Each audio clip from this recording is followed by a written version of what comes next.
Assunto está deixando muita gente de cabelo em pé, afinal de contas, as crianças de fato estão engordando mais, os números mostram isso. Para falar sobre esse assunto, estou recebendo hoje aqui no estúdio, querido que eu não vejo há muito tempo, Dr. Marcelo Silver, tudo bom? Voltando para casa, né, Regiane? Pois é, quanto convite. tempo você não vem por aqui? Obrigada por você ter aceitado o convite de estar com a gente hoje. É sempre um prazer estar no Revista e ainda mais falando de um assunto tão importante. Talvez a maior epidemia, né, que coloque em risco a saúde das nossas crianças, Regiane. E é uma coisa que ao mesmo tempo está tão ao nosso alcance, mas eu não sei, na sua opinião, parece que falta o quê? Informação para os pais, tempo de cuidar mais da alimentação deles, porque informação está aí para quem quiser hoje em dia, né, doutor? Exatamente, essas duas coisas que você colocou, né, o tempo para cuidar da alimentação das crianças, a dificuldade de se estabelecer uma dieta boa e outras coisas que a gente vai conversar daqui para frente, ao longo do programa, né? Eu acho que explicam, infelizmente, essa situação. A gente fala bastante da alimentação, mas quais são as causas que a gente pode listar?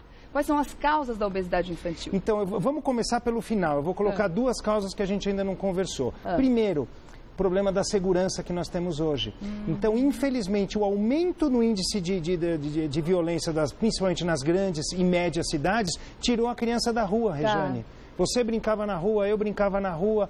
As crianças não brincam mais de queimada, de pega-pega, né, de futebol, de nada, de taco, né? E isso faz uma diferença enorme, porque nessa brincadeira tem uma queima calórica muito grande. Muito maior do que você imagina, porque o que acontece? A criança não faz isso e faz o quê? Joga videogame. Joga videogame, joga videogame, joga videogame. Né? Porque tá dentro de casa, fica comendo. Comendo, e quando não tá jogando videogame, tá no tablet, tá na rede social, tá no celular, tá vendo televisão. A televisão, há 1, 2 gerações atrás, já existia.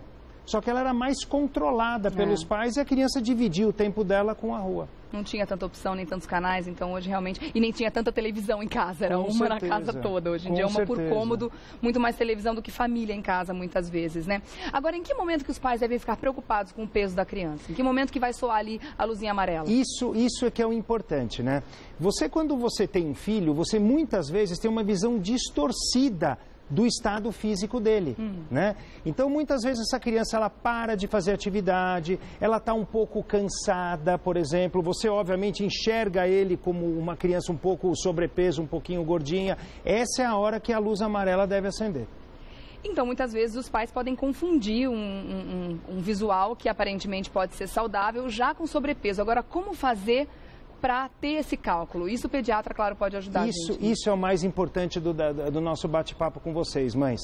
Vocês certamente, nas consultas pediátricas, né, na unidade básica de saúde, nos consultórios particulares, tudo, vocês têm acesso às curvas de crescimento, né? A gente tem uma aqui, né? Temos uma curva de crescimento aqui que eu poderia mostrar, né? Podemos mostrar. Isso. A gente tem ali, tá? Exatamente.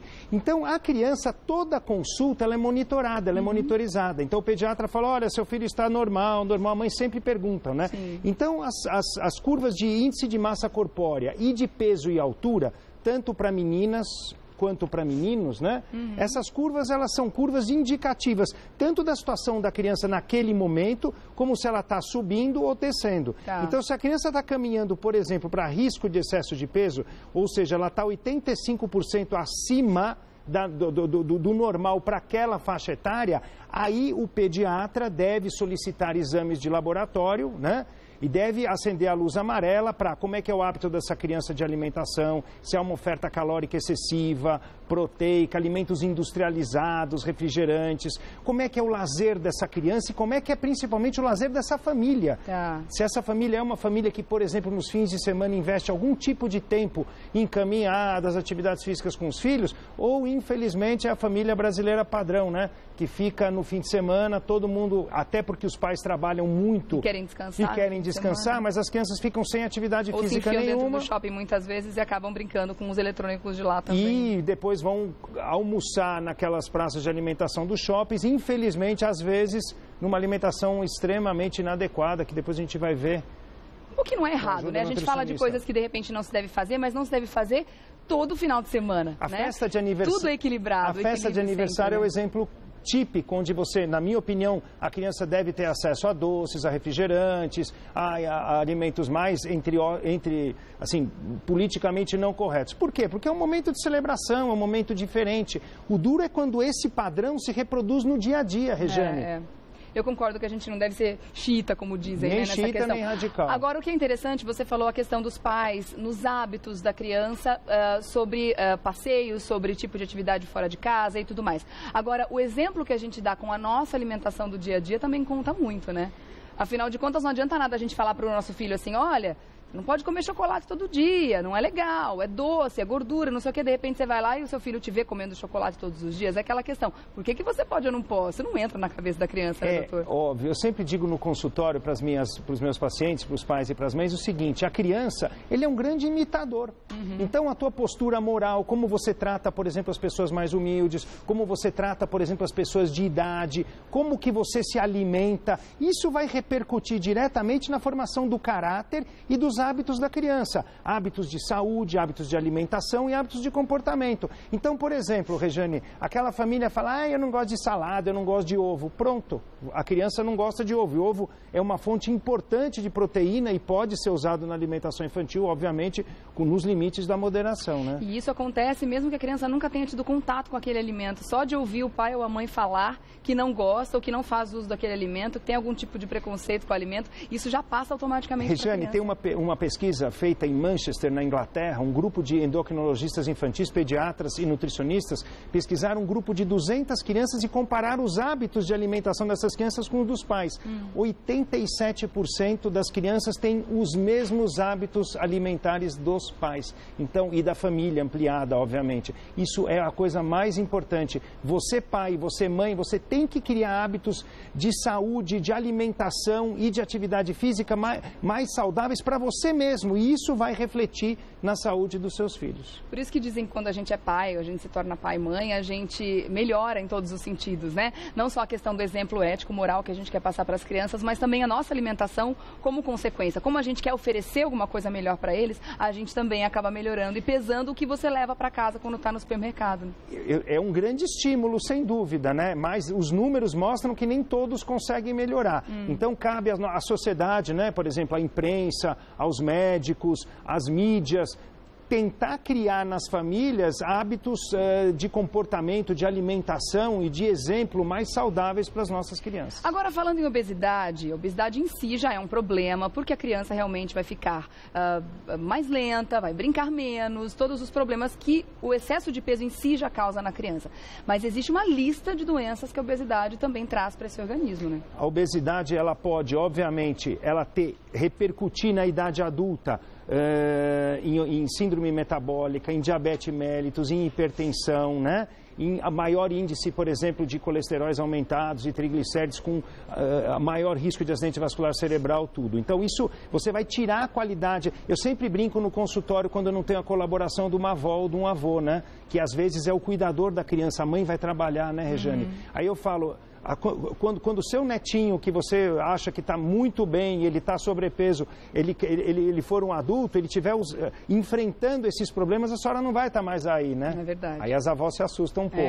Mas é uma realidade, precisa ser falada. E fora o que nem estamos discutindo hoje, poderemos discutir uma outra vez, os transtornos emocionais, né? Estamos na era do bullying, na era da pressão emocional e afetiva nas redes sociais. Ditadura da beleza. Ditadura da beleza, que é uma coisa, obviamente, detestável e condenável, mas infelizmente a gente vive com essa realidade, a gente tem que trabalhar com ela. Você está expondo o seu filho ou sua filha, às vezes, a uma coisa muito pesada no ambiente escolar. E a chance de uma criança com sobrepeso ou obesa se tornar um adulto com sobrepeso ou obeso é enorme também. Por isso, o cuidado desde a infância é importantíssimo. Sem dúvida. E para terminar, quer dizer, você acaba com todo esse quadro diminuindo a autoestima da criança, né, Rejane? É verdade. Então, a criança com menos autoestima, ela vai ser uma criança menos feliz. Esse papo vai continuar, calminha. Eu só vou dar um recado e volto não só com o doutor, mas também com uma nutricionista para a gente falar sobre a lancheira ideal, os tipos de alimentos que devem ser evitados, os que devem ser estimulados. Muito fofa! Agora vamos continuar falando sobre obesidade infantil? O doutor Marcelo já está aqui com a gente. Agora eu estou recebendo também a Evelyn Siqueira, que é a nutricionista da clínica Doutor Família. Bem-vinda. Tudo bem? Tudo ótimo. Tudo jóia também. Vamos falar sobre a alimentação das crianças, porque aí é um momento realmente que as mães precisam, as mães e os pais também, né? Precisam parar para atentar para esses pequenos detalhes que fazem toda a diferença. Sim. Aqui a gente tem 5 opções de lancheiras saudáveis. Vamos começar falando da número 1? O que você colocou pra gente? 5 opções por quê? Segunda a sexta-feira, para não cair na monotonia também, né? Exatamente. As mães têm uma grande dificuldade, que é a criatividade. É verdade.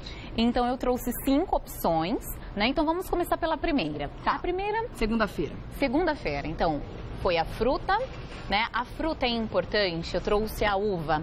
Por quê? Primeiro que fruta é riquíssima em fibras, fontes de vitaminas e minerais, mas normalmente a mãe fica só na banana e na maçã. Que são as mais fáceis. São as mais práticas, as mais fáceis e às vezes a criança não consome, volta para casa esse lanchinho. Tá. Então é interessante a mãe diversificar a fruta, por exemplo, uva, morango, manga em pedacinhos, melão, tá? Então sempre variar as frutas. Então, a primeira coisa que a gente tem que pensar é fazer uma separação interessante sobre os grupos alimentares que a gente está oferecendo ali. Então, vamos lá. Coloca uma fruta, coloca um carboidrato e algum suco, alguma coisa para acompanhar, é isso? Isso. Então, vamos lá. Por exemplo, a granola. A granola, ele é um alimento do grupo de energéticos, que vai fornecer energia para essa criança, tá? Que são os carboidratos, açúcares, pães, massas, arroz, e a granola entra nesse grupo. Então, a granola, ela é rica em fibras também, vai gerar energia para essa criança. A fonte construtora, que é o grupo construtor, que é responsável pelo desenvolvimento e crescimento dessa criança, tá? Então, eu coloquei o iogurte, fonte de cálcio também. E a fruta como fonte de vitaminas e minerais. No caso aqui é uva da semente, né? E olha que bacana, quer dizer, a uva na segunda-feira. A uva é a fruta que talvez tenha mais propriedades antioxidantes. Então você combate os excessos do fim de semana. Exatamente. Se optar pela orgânica, melhor ainda, né? Sim, essa aqui eu trouxe sem semente, porque às vezes a criança sem carocinho, né? Tem uma dificuldade. Agora aqui no caso você colocou, vamos passar rapidamente pelas lancheirinhas, infelizmente a gente não tem tempo de entrar tanto nos detalhes, o que seria maravilhoso, mas outro dia a gente marca e destrincha melhor. Agora, para que as mães até anotem essas sugestões em casa das lancheirinhas, para ter essa diversificação, a criatividade e tudo mais, conta pra gente o que você colocou na terça-feira. Por exemplo, o que eu trouxe diferente aqui foi o sanduíche. Às vezes a mãe tem uma grande dificuldade, fica nos embutidos. Peito de peru... muito sódio, né? E fica longe dos embutidos, riquíssimo em sódio, né? Com a obesidade, pode trazer a hipertensão. Então, no lugar do embutidos, dá para colocar o queijo branco ou o patê. A mãe pode fazer um patezinho com base de ricota, requeijão. Cenoura, com beterraba, até fica cor-de-rosa, criançada adora. Berinjela, tá? Aqui, no lugar da fruta, eu trouxe a fruta seca, que também é uma opção. Então, eu coloquei o damasco, tá? Então, não necessariamente precisa ser a fruta in natura. Quarta-feira, vamos lá. Vamos lá. Colocou aqui. Eu trouxe os biscoitos integrais, tá? Mas eu trouxe aqui o queijinho, tá? Um queijo frescal e um doce. A criança pode levar, por exemplo, isso aqui é um doce de abóbora caseiro. Também rico em fibras e que pode muito bem entrar na lancheira da criança. Tá certo. Então tem aqui uma proteína, um docinho, também o carboidrato está garantido nos biscoitos, né? De preferência os integrais, né, doutora? Sempre os integrais, tá? Às vezes a criança, a mãe tem uma reclamação, meu filho não consegue, mas é questão de hábito. Exatamente. Vamos fazer o seguinte, eu volto já pra gente falar da quinta e da sexta-feira. Gostando dessas lancheiras, tá dando vontade de eu comer tudo?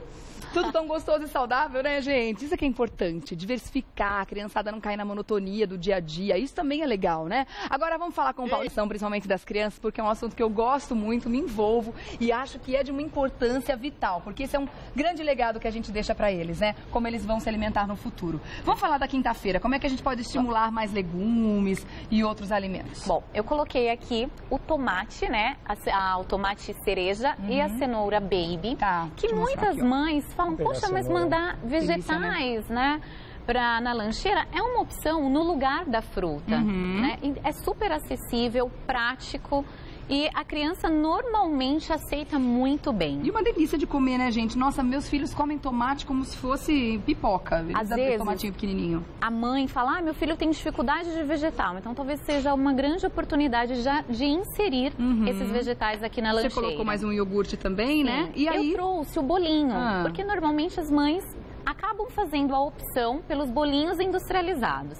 E é possível fazer o bolo em casa com uma farinha integral, né, colocando frutas. Então eu trouxe aqui um bolinho de maçã e canela feito em casa. Que delícia. E de repente sair da forma do tradicional. Uma dica do iogurte é congelar ele antes de levar para ficar fresquinho, não estragar? Colocar no freezer algumas horas antes para que ele aguente aí até a hora do... Mas esse calor, mandar iogurte para criança. Exatamente, mas não, é armazenar no freezer horas antes. Resiste mais do que o leite. Isso porque eles estão cheios de conservantes, fazer o quê, sim. né? Mas enfim, congelando é legal também, né? Sim. Agora me conta da pipoca que você colocou na sexta-feira. Na sexta-feira, normalmente, as escolas liberam, né? Fala, olha, pode levar o lanchinho, o que quiser. Eu trouxe a pipoca, substituindo os salgadinhos. Então, a pipoca é fonte de fibras, tá? Isso estimula o funcionamento do intestino da criança. Tá. Lembrando que essa pipoca é a pipoca feita de panela em casa. Não é de micro. Trouxe as castanhas, fonte de selênio, ajuda na parte de raciocínio, memorização da criança. Tá? Então, é uma excelente fonte de óleo aí vegetal. E dentro desses grupos dá para brincar à vontade, com outros tipos de alimentos, com variedades, enfim. É como a gente já comentou. Eu fiquei encantado com Eu também adorei essas lancheiras. Parabéns, viu? Obrigada. Muito legal mesmo. E as mães, a partir daqui, a partir dessas opções, dá para brincar bastante com outras variedades também, deixar as crianças felizes, bem alimentadas e nas porções ideais. Sempre bem acondicionado, como você colocou em potinhos, divididinhos, enfim. Não tem como não se alimentar direitinho. Eu quero agradecer ao Dr. Marcelo Silber, pediatra, por ter estado mais uma vez com a gente aqui no Revista. Um prazer, deixar as portas abertas para você voltar logo, viu, doutor? Com certeza. E também a Evelyn Siqueira, nutricionista da Clínica Doutor Família. Obrigada. Volte logo também com outras dicas para nós e para nossa família. Obrigada, viu? Regiane, ótimo dia. Ótimo dia. Até uma próxima. Prazer. Gente, um assunto bem importante que a gente precisa realmente atentar.